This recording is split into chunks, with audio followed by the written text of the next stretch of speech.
The Auburn Tigers are Maui Invitational champs.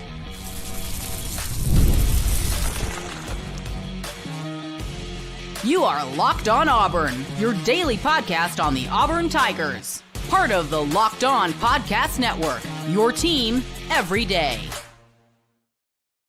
Yes, welcome on into this special live edition of Locked On Auburn. I'm your host, Zach Blackerby. Thank you so much for making Locked On Auburn your first or second or third listen every single day. Joining us as he does after every post-game, it's Darrell Dapprich.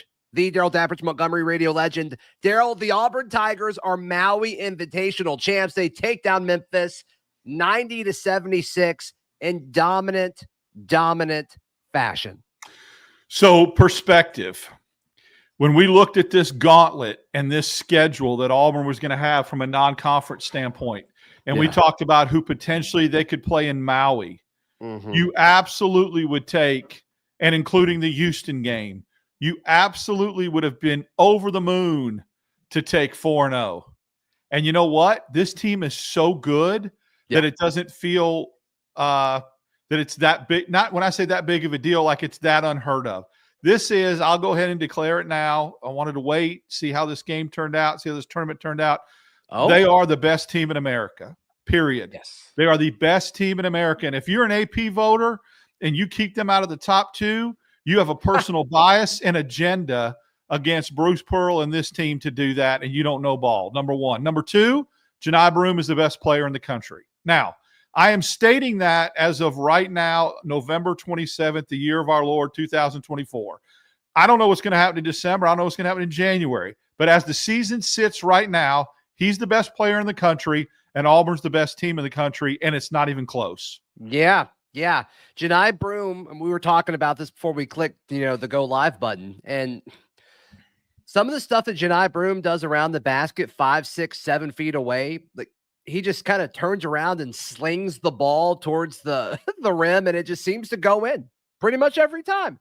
And he's always got like hands in his face, and I don't know what you're supposed to do against that.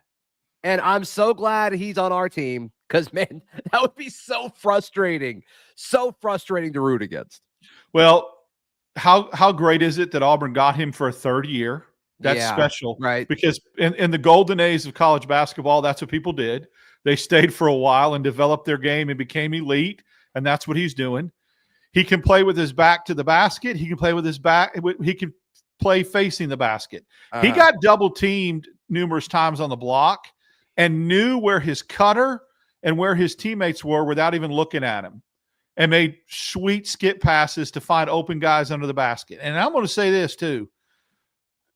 Dylan Cardwell and him on the floor together, this was the first real game where they both went off and had big games. This double big lineup, if this starts to evolve and they play like this at the same time, it's over. I mean, you can't defend that. Dylan Cardwell, a perfect 8 for 8 from the floor for 18 points. I mean, that's you. What?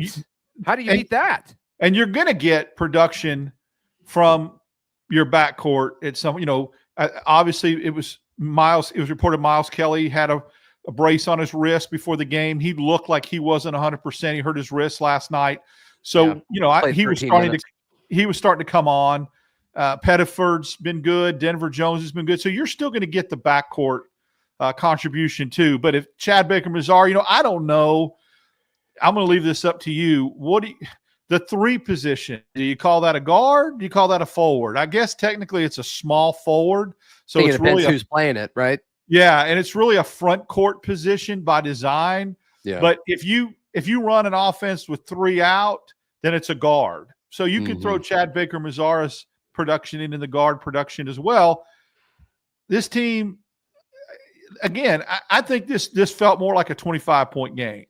It felt like I don't care what the final was. Yeah, Auburn dominated this game from the get-go. It never felt like they did get it to 20 and 21 a couple times, which is good, but it just never felt like Memphis had a run in them.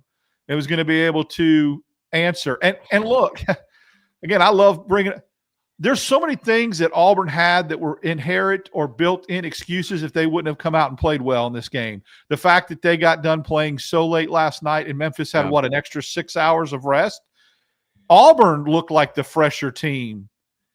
They looked like the team. We predicted that last night. Yeah, they looked like that they were the team that had more rest, and that is based upon their depth.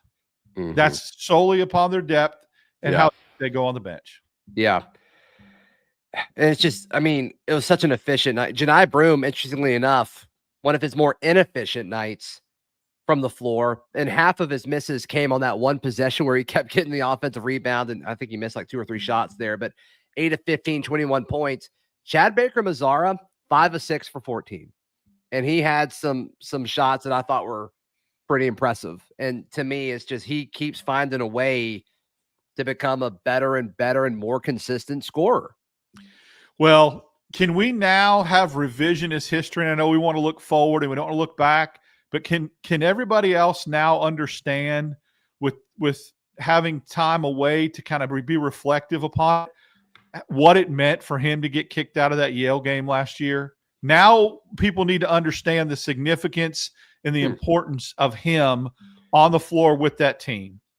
And I think that he is, in some aspects, toned that down a little bit this year, but still plays with an edge and intensity.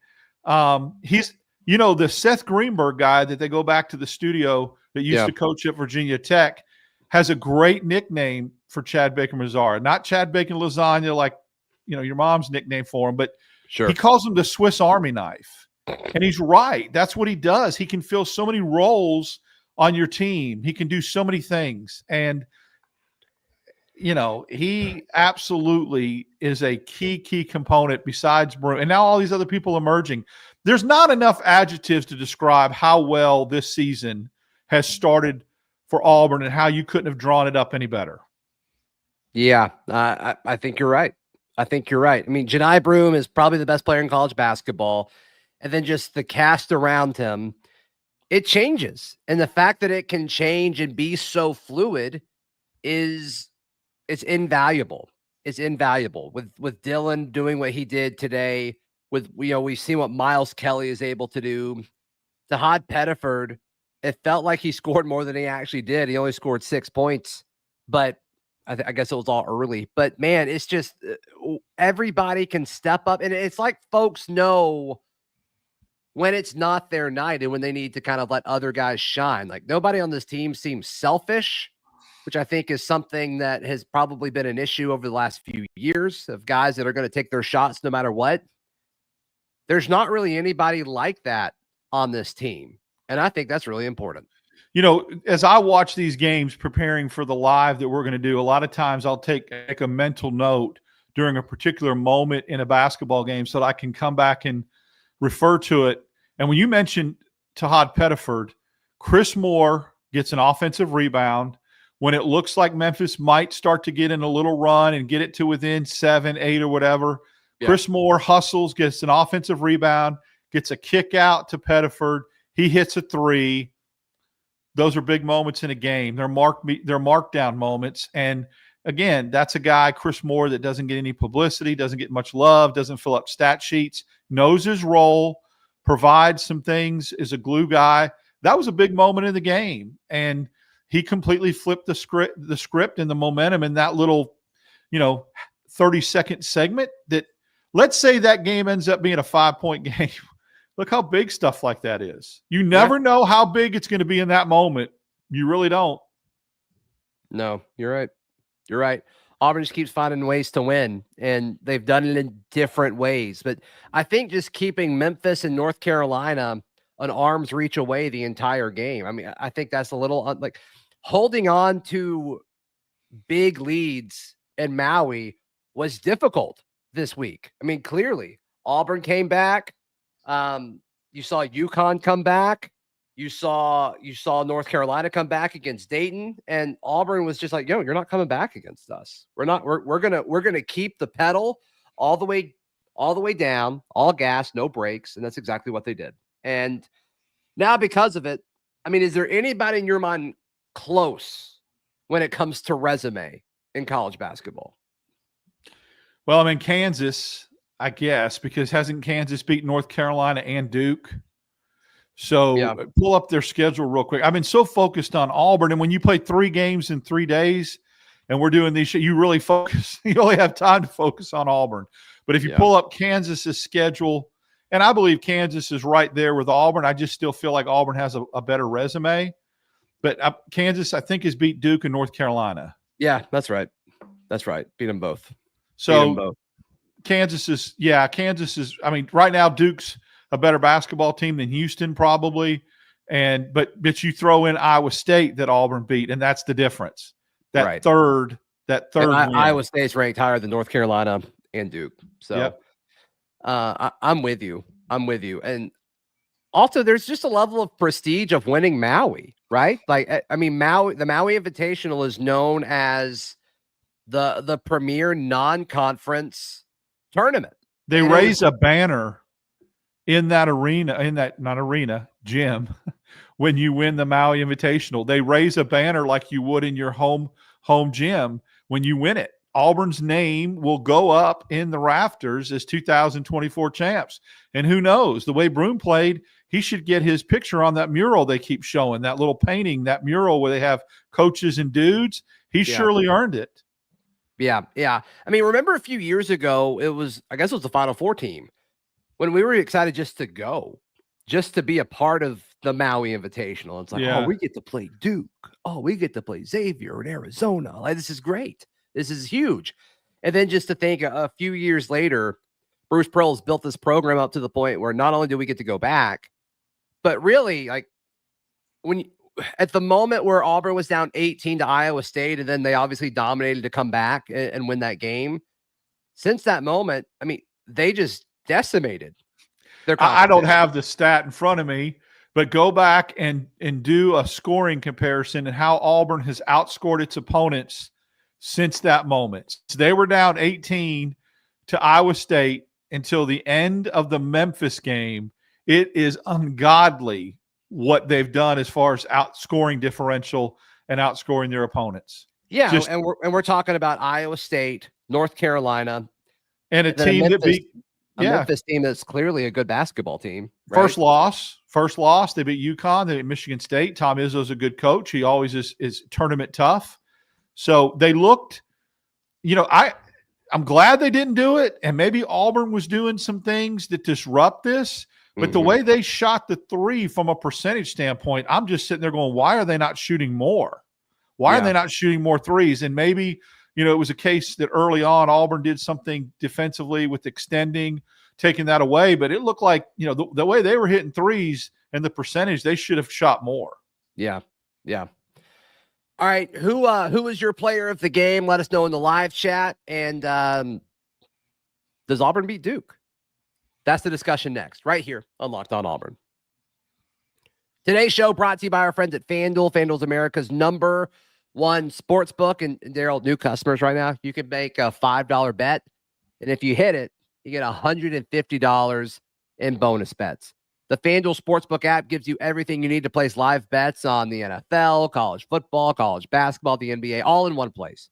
So when you have a hunch in the middle of the game, you can check out the latest stats, view live play-by-play, and so much more on the same page where you place your bets. All that's at FanDuel.com. Once again, $150 in bonus bets if you hit on that first $5 bet. A lot of folks saying Dylan Cardwell for player of the game, and it was a career high, apparently. I would have guessed that he had scored 20 at least once in his career. I guess not.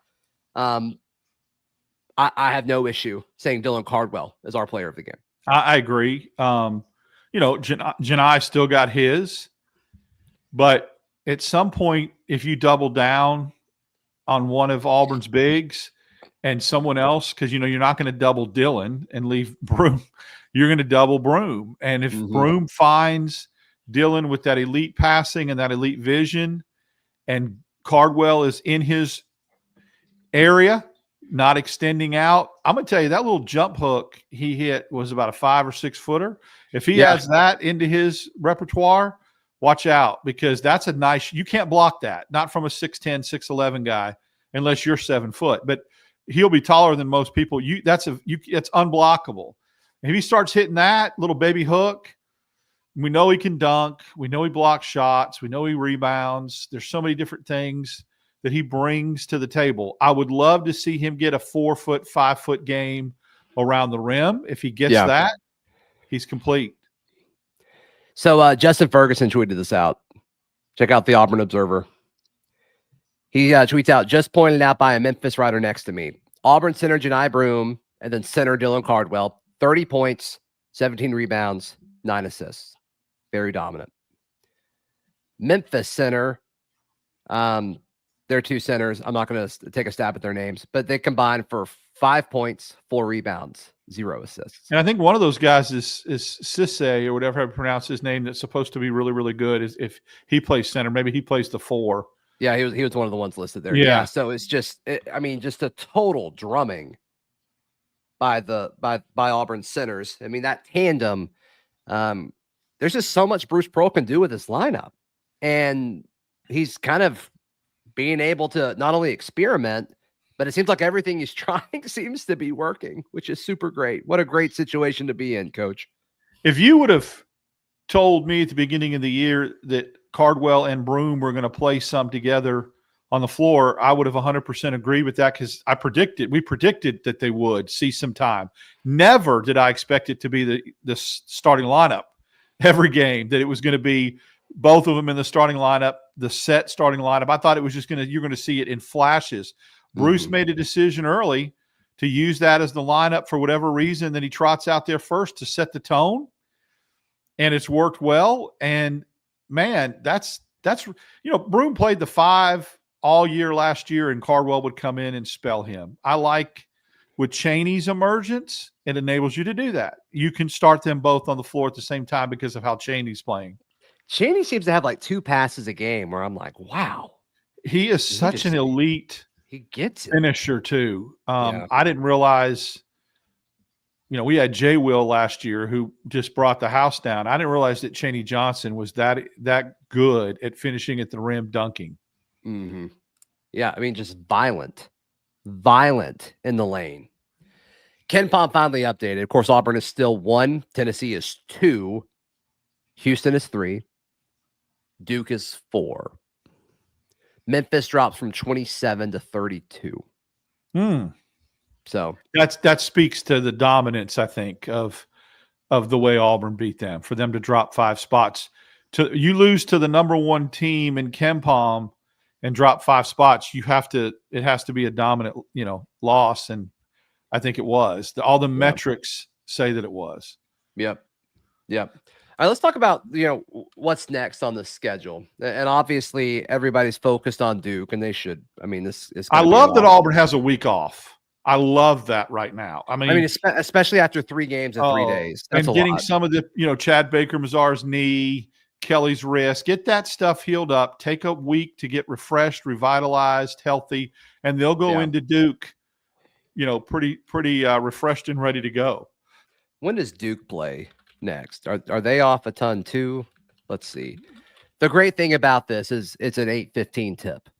So let's just don't sleep during basketball. An 8:15 tip feels like an afternoon tilt after last night. I mean, 8:15 feels like we should be having scrambled eggs while we watch it.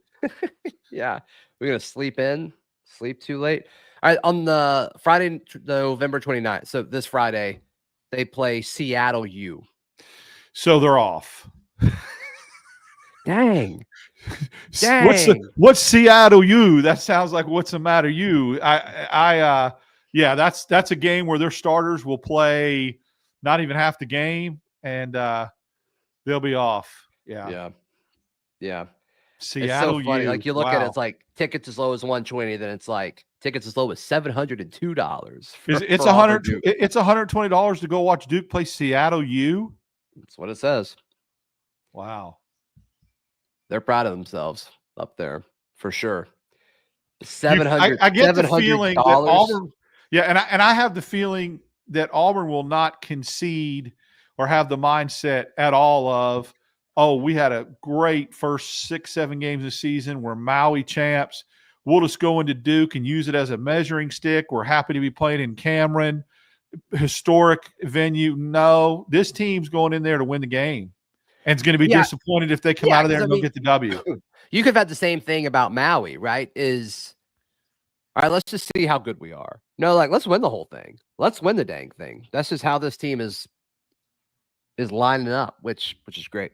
Great. And again, understand that whatever happens next Wednesday night, you're playing in Cameron, completely different vibe, completely different barometer than if you're playing on a neutral floor. I would say the same thing if Auburn was playing Duke and Neville and Auburn won by 6 or 8. I would caution people not to overreact, because you know, on a neutral floor is when you really get the testament of where they match up. So if whatever happens in Cameron, remember, like I told you the other night, Cameron's worth about 6 to 8 points. And again, I don't know where the officials will be from, but let's just be honest. Duke gets some calls in Cameron. Sure. So let's look at all right, live chat. Let us know what you think Auburn's record will be across the next 5 games. We can do this again now that we know who we're playing. At Duke, we host Richmond. We play Ohio State in Atlanta for Holiday Hoopsgiving. We host Georgia State, and then we play Purdue in Birmingham. I mean, this isn't like just because we're done with Maui doesn't mean it gets easy. 3 of the 5 are good games that, you know, potential. Yeah, so Duke is 4th in Ken Palm. Ohio State is 18, and Purdue is 15th. Gosh, I mean, that's technically tougher than Maui. Yeah, I'll say 4-1. I think either Purdue or Duke. Now, the Purdue game being in Birmingham, dude, if you gave me 4-1, I'd take it in a heartbeat. Yeah, I'm saying 4-1. I think Auburn, you know, with the showing they had in Maui, I'm not saying they cannot win in Cameron. I think that's just the hardest of the next 5. It's the most difficult. I love Auburn's chances against Purdue in Birmingham. And so I'll take 4-1. And then you look at that, you lose 1 game out of all those non-conference games that it was so brutal. Holy cow. I've just run out of, adjectives to describe Randall far Robinson how they played. says we go 9-0 over this 5-game stretch. Who used to do that? Yeah, somebody used to do that all the time in our chats. They would go over by 1 or 2. Yeah, I missed that. That was a fun run. Yeah, that was the a fun addition run that we had. It was. What can we dream just for a second? Sure. What if Auburn goes 5-0 in that stretch? Well, if they do that, can we have the discussion of the best non-conference slate ever? Yes. The only thing I would be concerned about is if you do that, how do you top that? I mean, you're going to get into SEC play and you're worried about peaking a little too early, because that's just unheard of to go through that. It just doesn't feel like we're peaking yet. Well, first of all, the conference is so hard. The conference is a good conference, and you're going to get tripped up on the road. I mean, even if you lose 3 games in conference play total, you know, it's going to happen because of the going to Tennessee or going to Alabama or going to Arkansas, whoever, Kentucky. Mm-hmm. I don't know how it all plays out. A&M. Yeah. A&M. Bring all your little vests, your little vest to wear, your little button-down vest to honor Buzz. But not a vest guy? I love vests. Love them. Yeah. But anyway. Just wear a jacket. Like, do you just not like sleeves? Like, what's up with that? I don't know. He wears that dress vest, though. You know, all the buttons that goes under. You love him. You love Buzz Williams. I watched him completely dictate a game from being on the floor against Auburn a couple years ago, and the officials refused to get him off the court and to blow a whistle. They really like him. The officials do. Yeah. Yep. I've heard he's a really nice guy off the court. I have heard that. Buzz. It's awesome. Yeah. To answer your original question, no doubt. It would be, first of all, the most impressive start in Auburn basketball history if they were to do that, because it's the toughest non-conference schedule in Auburn basketball history. If they did that, you know, you could say that what other team in the SEC maybe the Calipari Kentucky teams that remember that Kentucky team that almost went undefeated.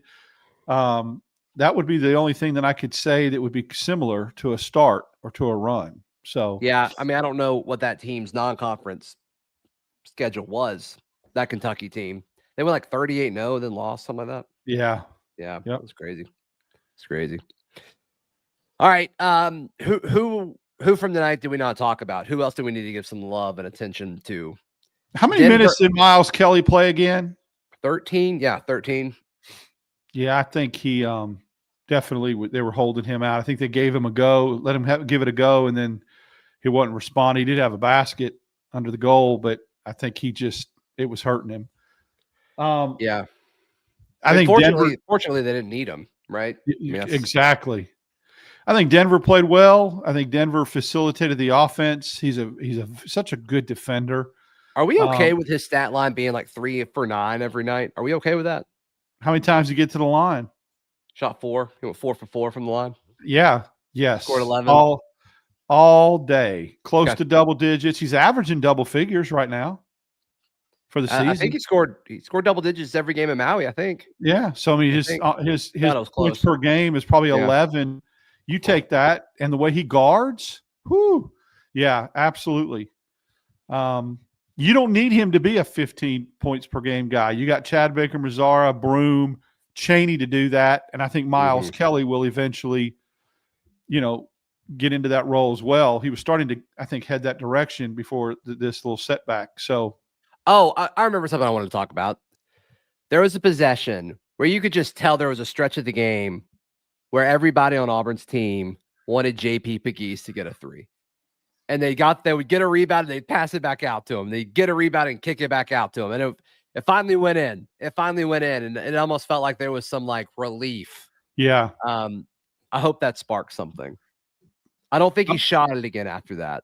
So what's going to get him going is when Auburn plays Monmouth, Richmond, some of these teams that are mid-majors where he'll get a lot more minutes and probably he won't get defended or guarded like he has been in this tournament. And he'll probably have a lot more confidence to shoot the ball or to drive to the basket. And then once that starts happening, he may find it. He may find his confidence, but playing some mid-majors are just the medicine that he needs right now to get going and to get his confidence back. Yep. That's why I'm shocked to see that. Go ahead. I'm sorry. No, tell me why you're shocked. That was why I was so shocked when word came out 3 weeks ago that the fight on the plane happened, because this team just seems so close to me. I don't think it was really a fight. I don't think it was really a fight. You know what I'm saying? Whatever the crap it was, the skirmish, the dust up. But this team looks very, very close. They look very unselfish. They play for each other. They root for each other. You know what you do to people that you're close with? You fight. Yeah, y'all screw around. I think that's all it was. And I think the pilot overreacted. But here we are. Which, speaking of, we did see Janai tonight. Yes. And they were on the floor together at the end too. Yeah, because it's fine.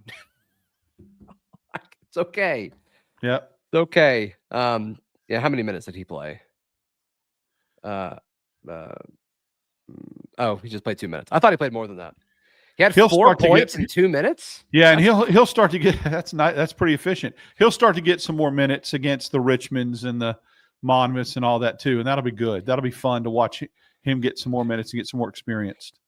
Spencer and Charlotte Lee say we're getting a new pilot in the portal. We need one, and I remember who it is. It's Nick Brahms. I remember the name now. That's who we need to have as our pilot. Yeah, Nick Brahms. What are you doing? Just be the pilot for the Auburn basketball team. That'd be great. All right. Please like the video. Please subscribe. We're so close to 20,000 subscribers. So cool. Darrell, how can people check out everything you've got going on? Follow me on X. It's been quite the ride during this tournament. Dap6410, Instagram, Darrell Dap. Next time you'll hear from us will be Saturday after the Iron Bowl. And I wanted to just take this moment to say happy Thanksgiving to you, your family, and everybody that tunes in and listens. It's in this chat. We appreciate you. We're thankful for you. So enjoy your time tomorrow with your family. Yep. Best Thanksgiving side is what? Mac and cheese. Let's go. I'm 100% Yeah. agree. 100% agree. I love it. Yeah, it's great. It used to be mashed potatoes and gravy until I moved down here, and then it swapped on me. Hey, mashed potatoes are up there for sure. Yeah. Happy Thanksgiving. Thankful for every single one of y'all. Thank y'all so much for helping Locked On Auburn turn into what it is today. Once again, like the video, please subscribe. We'll see you next time. This has been Locked On Auburn.